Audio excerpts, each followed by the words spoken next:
샬롬.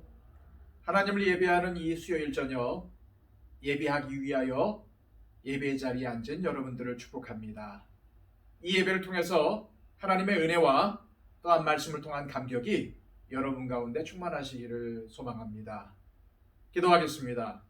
참으로 감사하신 아버지 하나님, 오늘 우리에게 하나님께 예배드리는 날 이 수요일을 허락하여 주셔서 주님 앞에 모여 예배케 하심을 감사드립니다. 저희의 모든 일정을 끝내고 주님 앞에 엎드립니다. 주님, 우리가 살아온 날들을 돌아보건대 후회와 탄식뿐입니다. 그러나 주님, 그럼에도 불구하고 주님의 은혜를 의지하여 주님 앞에 무릎 꿇사오니 이 시간 강림하여 주셔서 우리의 마음을 위로하여 주시고 우리의 육체에 힘을 더하여 주옵소서. 그리하여 용기를 얻게 하여 주시고 다시금 믿음으로 살아갈 수 있는 결단을 허락하여 주시옵소서. 주님, 이 예배의 자리에 엎드린 저희들에게 성령 충만함을 더하여 주시고 성령께서 주재하시는 삶을 살아갈 수 있도록 인도하여 주옵소서. 오늘 주시는 말씀을 통해서 깨우침을 허락하여 주시고 이 말씀 붙들고 실천하며 살아가는 우리 모두가 되게 하여 주옵소서. 예배의 처음과 끝을 주님께 맡겨드리며 예수 그리스도의 이름으로 기도하옵나이다. 아멘. 우리 다 함께 찬송가 35장 힘차게 찬양 드립니다.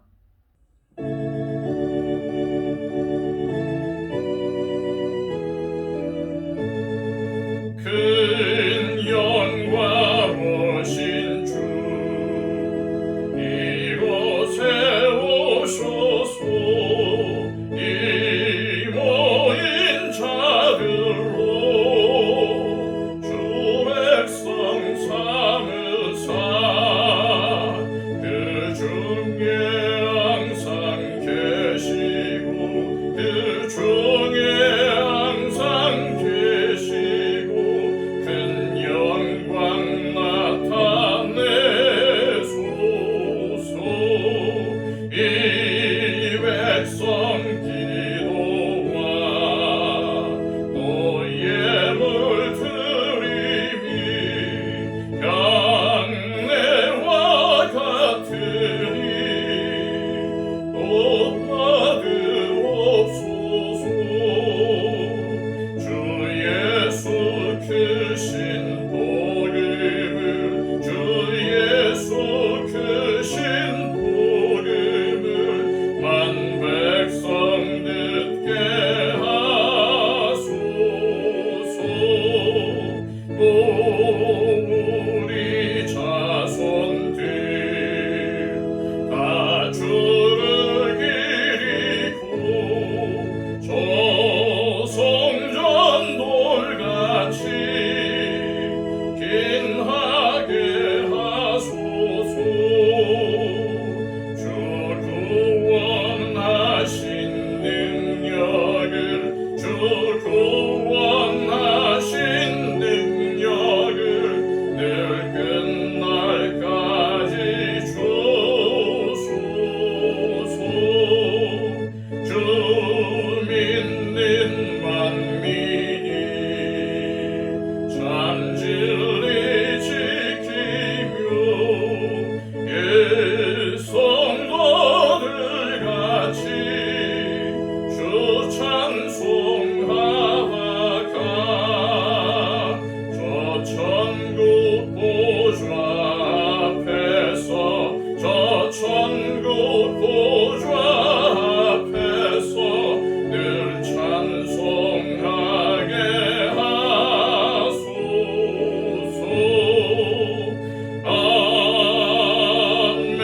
아멘. 우리 찬송가 하나 더 부르겠습니다. 찬송가 202장입니다.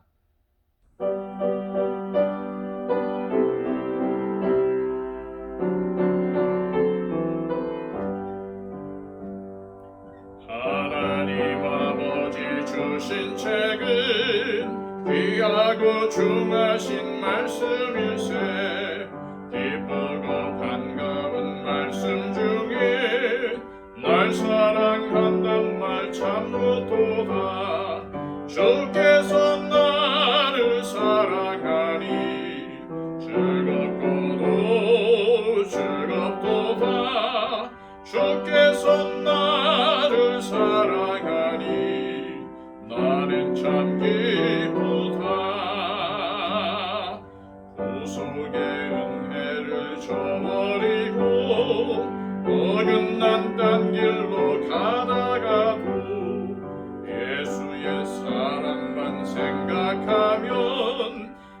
다시 예수께 돌아오리.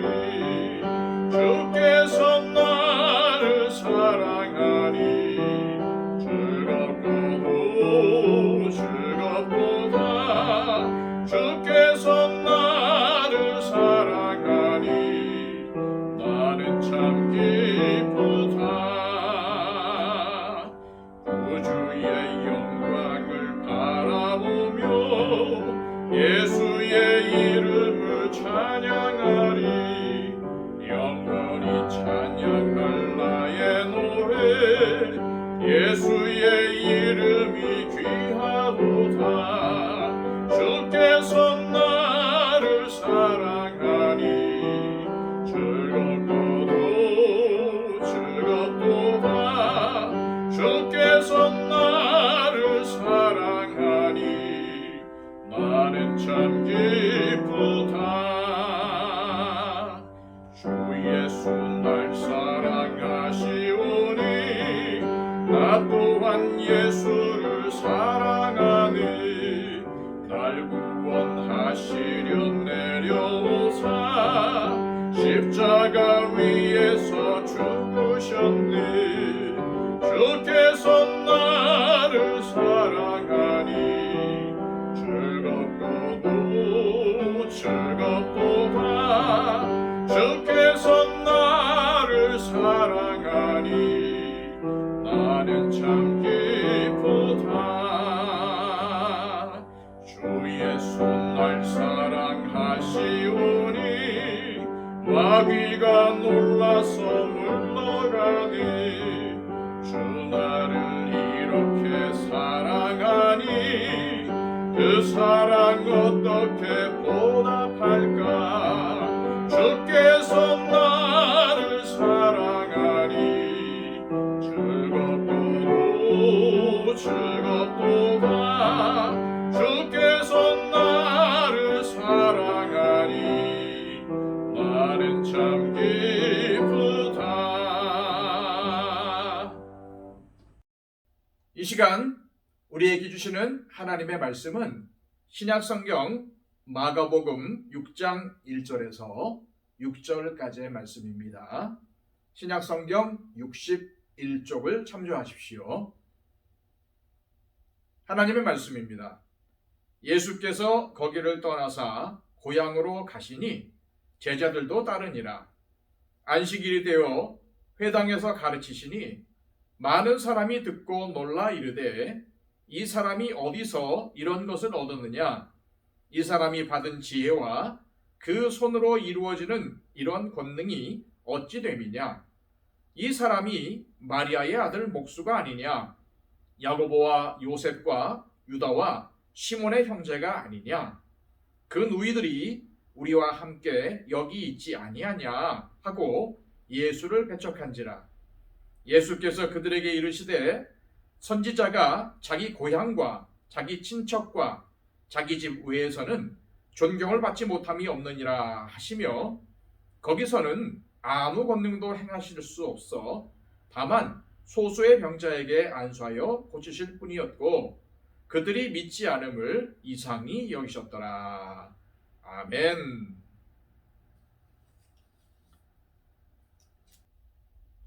제가 과거 목회지를 옮기려고 마음먹고 교계신문이나 인터넷을 통해서 정보를 얻어 목회자를 청빙하려는 교회가 요구하는 이력서를 비롯한 여러 가지 서류들을 제출했습니다.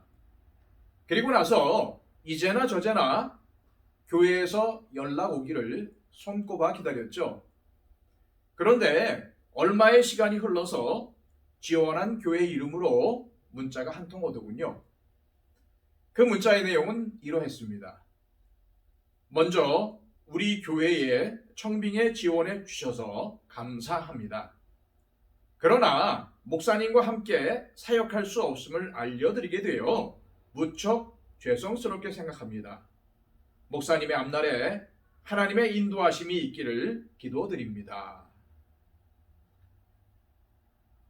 제가 청빙 공고에 지원했던 교회는 여러 교회였는데 그나마 대형 교회들은 이처럼 청빙이 안 되었다는 메시지라도 보내주지만 대부분의 교회들은 이마저도 없어서 시간이 지나도 연락이 오지 않기에 청빙이 되지 않았다는 것을 알게 됩니다. 그러나 이런 식으로 교회뿐 아니라 누구에게서든 거절을 당하면 결코 기분이 좋지 않지요. 우리 중에 어떤 경우든 거절을 당한 경험이 없는 사람은 아무도 없을 것입니다. 우리 마음에 큰 상처로 남는 것들 중에 하나가 바로 거절당했다는 감정입니다. 아무리 거절하는 내용이 부드럽고 상냥하더라도 마음이 상하게 되는 것이 보통이죠. 부드러운 말로 거절을 당하더라도 마음이 상한다면 아주 강하고 못되게 거절을 당하는 것은 얼마나 더 큰 상처가 되겠습니까? 그런데 오늘 본문을 보면은 나사렛 사람들이 예수님을 배척하는데 부드럽게 거절한 것이 아니라 아주 강팍하고도 멸시하는 태도로 배척을 합니다. 마가복음 5장에 보면은 우리 예수님께서 12해를 혈루증으로 앓던 여인을 치유하시는 사건과 회당장인 야이로의 딸을 살려내시는 사건이 나오죠. 이 두 사건 모두가 가버나움에서 일어났습니다. 이제 예수님과 제자들은 예수님이 자라나신 고향 나사렛으로 가십니다. 그리고 안식일이 되어 예수님은 회당에 들어가셔서 가르치기 시작하십니다. 2절 말씀입니다. 안식일이 되어 회당에서 가르치시니 많은 사람이 듣고 놀라 이르되 이 사람이 어디서 이런 것을 얻었느냐? 이 사람이 받은 지혜와 그 손으로 이루어지는 이러한 권능이 어찌 됨이냐? 예수님 당시에는 랍비가 어떤 동네를 방문했을 때 회당에서 성경을 가르치는 것을 허락하는 것이 관례였던 것 같습니다. 예수님이 나사렛에서 자라나시긴 하셨지만은 나사렛 사람들은 이때가 되어서야 처음으로 예수님의 가르침을 듣게 되었을 것이죠. 그렇기 때문에 예수님의 말씀을 들은 많은 사람들이 모두 놀랍니다. 나사렛 사람들은 결코 예수님의 지혜와 능력 자체를 부인하는 것이 아니었습니다. 예수님이 놀라운 지혜와 권능을 가지고 있다는 것을 모두 인정합니다. 심지어는 예수님이 기적을 일으키는 것을 본 사람들도 있다는 것을 알 수 있습니다. 그런데 그들은 예수가 어디서 저런 지혜와 능력을 얻게 되었느냐고 반문을 하고 있습니다. 그리고 나서 나사렛 사람들은 예수님을 깎아내리기 시작합니다. 3절 말씀입니다. 이 사람이 마리아의 아들 목수가 아니냐? 야고보와 요셉과 유다와 시몬의 형제가 아니냐? 그 누이들이 우리와 함께 여기 있지 아니하냐? 하고 예수를 배척한지라. 나사렛 사람들은 예수님의 놀라운 지혜와 능력을 보고도 믿기를 거부합니다. 그들이 예수님을 배척하는 이유는 크게 두 가지였어요. 첫째, 그들은 예수님의 지혜와 능력을 보고 시기심이 났기 때문입니다. 저 예수는 나와 한 마을에 살던 사람인데 어디서 저런 지혜와 능력을 얻었을까? 나는 저런 것이 없는데 저 사람은 어떻게 해서 저렇게 되었지? 라고 하면서 시기하는 것입니다. 둘째, 나사렛 사람들은 예수가 누구인지를 너무도 잘 알고 있다고 생각했기 때문에 그를 받아들일 수가 없었던 겁니다. 그들이 예수님의 말씀을 듣지 않은 것이 아닙니다. 그분의 권능을 보지 못한 것도 아닙니다. 그들은 예수님의 지혜의 말씀도 들었고 권능으로 일으키시는 기적들도 보았습니다. 그러나 그들은 예수님을 자신들의 구세주로 믿기는 거부했습니다. 왜 그렇습니까? 자기들의 지식과 경험에 의하면 예수는 메시아가 될 수가 없다고 생각했기 때문입니다. 이 사실은 우리에게 굉장히 중요한 교훈을 줍니다. 예수님에 대해서 잘 알고 친근하게 느낀다고 해서 그것이 주님을 정말로 아는 것은 아니라는 사실입니다. 오늘도 예수님을 잘 안다고 하지만 실제로는 알지 못하는 사람들이 많이 있다는 거예요. 놀랍게도 그런 사람들은 예수님 주변에 있었습니다. 지금도 그런 사람들이 교회 내에 있습니다. 그들은 교회에 대해서 너무나도 잘 아는 사람들입니다. 기독교에 대해서, 많은 또한 기독교의 형식들에 대해서 잘 알고 있습니다. 교회가 어떻게 돌아가는지 다 파악하고 있습니다. 교회가 잘못되었다고 지적하면서 교회에 나오지 않는 사람들도 있습니다. 너무나도 교회에 대해서 잘 알기 때문에 교회를 나오지 않는 거예요. 제 친척 가운데에서도 그런 분이 계셨습니다.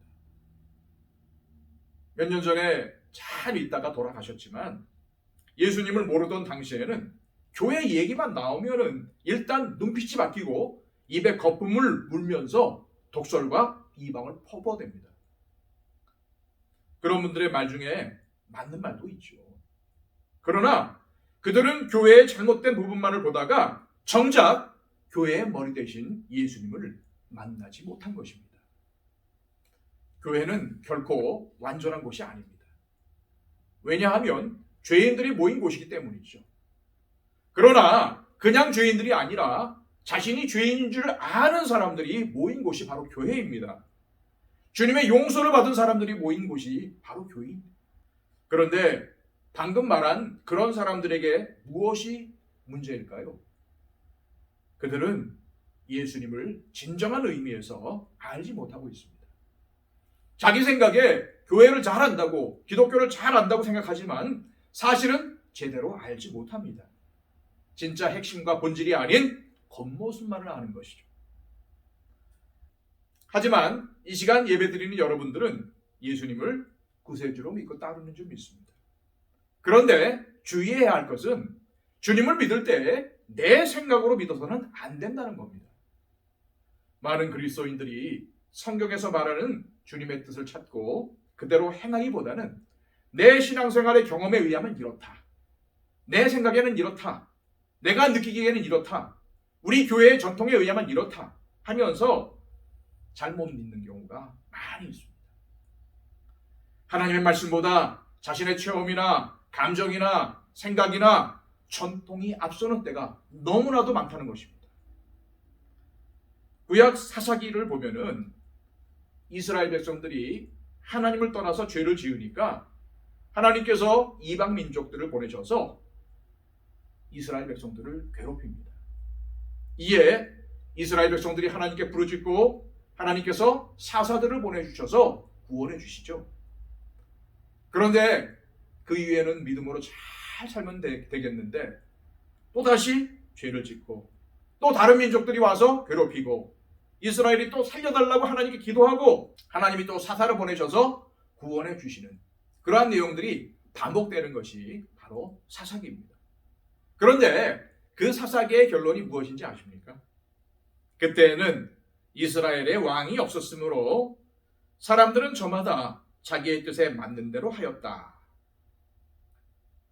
하나님의 말씀으로 기준 삼지 않을 때는 각자 자기가 옳다고 여기는 대로 행합니다.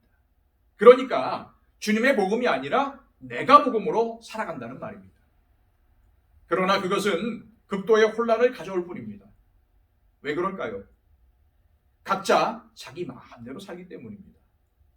군대에서 상관의 명령에 복종하지 않고 군인 각자가 알아서 자기 마음대로 하는 장면을 상상할 수 있겠습니까?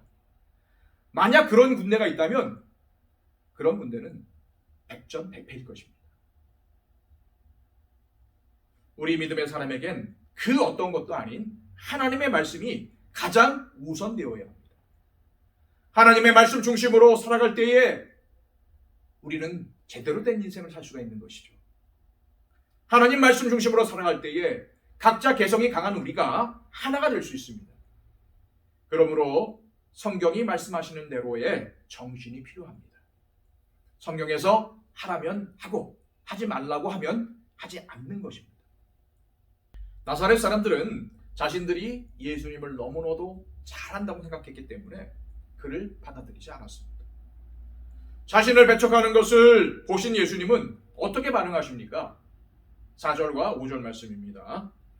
예수께서 그들에게 이르시되 선지자가 자기 고향과 자기 친척과 자기 집 외에서는 존경을 받지 못함이 없느니라 하시며 거기서는 아무 권능도 행하실 수 없어 다만 소수의 병자에게 안수하여 고치실 뿐이었고 능력이 많으신 예수님이 나사렛에서는 아무런 권능도 행하실 수가 없었습니다.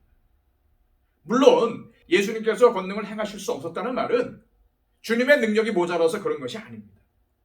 그 원인은 나사렛 사람들에게 믿음이 없었기 때문입니다. 그러한 불신앙의 분위기 속에서 주님은 자신의 놀라운 능력을 사용하실 수가 없었다는 말씀입니다. 우리가 복음서들을 쭉 읽어보면은 사람들이 예수님께 믿음으로 나올 때에 믿음의 결과로 이적이 일어나는 것을 볼 수 있습니다. 하나님께서는 믿는 자도 사랑하시고 믿지 않는 자, 심지어 하나님을 대적하는 자들까지도 모두 사랑하십니다. 그러나 이러한 하나님의 무조건적인 사랑도 모든 사람을 구원하지는 못합니다. 그 이유는 주님이 일부러 구원을 안 하셔서 지옥에 보내시는 게 아니라 사람 스스로 자신의 선택에 의하여서 구원을 받지 않기로 작정하는 것입니다. 그럴 때는 주님도 어찌하지 못합니다. 예수님께서 성령을 회방하는 죄는 용서를 받지 못한다라고 하시며 용서받지 못하는 죄를 말씀하셨는데 그러한 죄가 따로 있는 게 아니라 끝까지 하나님을 거부하고 배척하는 것을 말하는 것입니다. 만일 어떤 사람이 예수님을 영접하기를 끝까지 거부한다면 하나님께서는 그 사람을 구원하실 수가 없습니다. 하나님의 능력이 부족해서 그런 것이 아니라 그 사람의 심령이 강팍해서 그런 것입니다. 하나님은 믿지 않는 사람의 마음의 문을 때려 부시고 들어가서 너 나 안 믿어? 왜 안 믿어? 빨리 믿어! 하시면서 확 꺾어버리시는 분이 아니십니다. 하나님은 우리 인간을 로봇과 같이 조종하는 존재로 만들지 않으셨어요.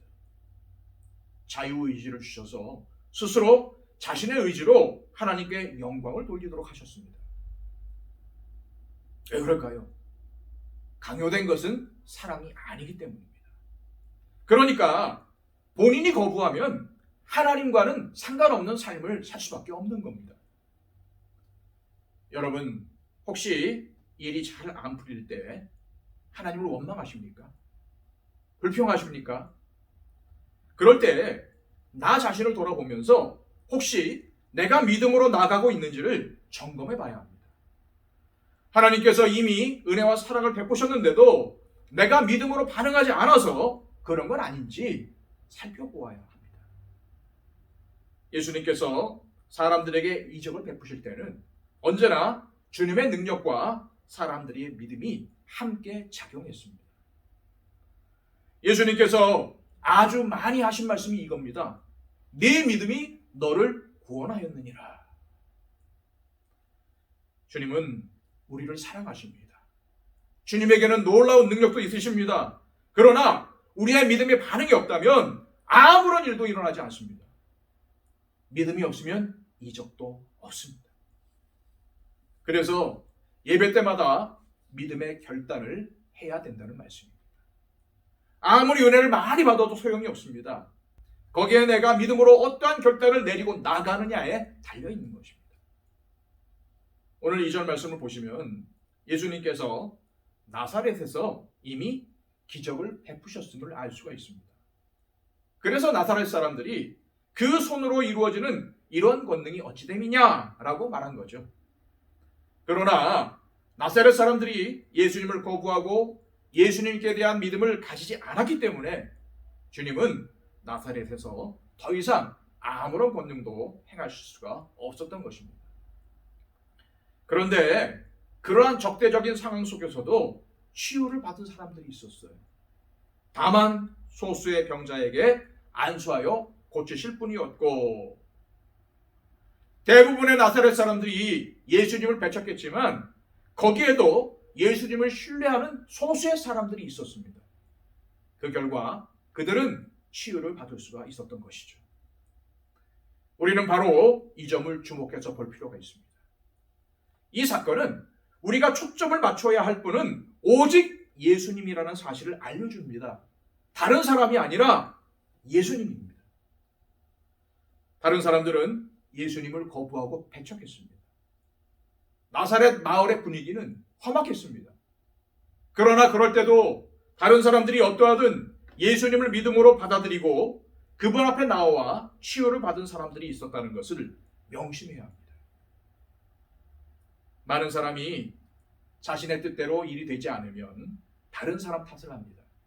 잘 되면 자기가 잘나서 그렇고 안 되면은 배우자 탓, 가족 탓, 부모 탓, 조상 탓을 하며 조금 더 더 나가면 대통령이 정치를 못해서 그렇다고 합니다.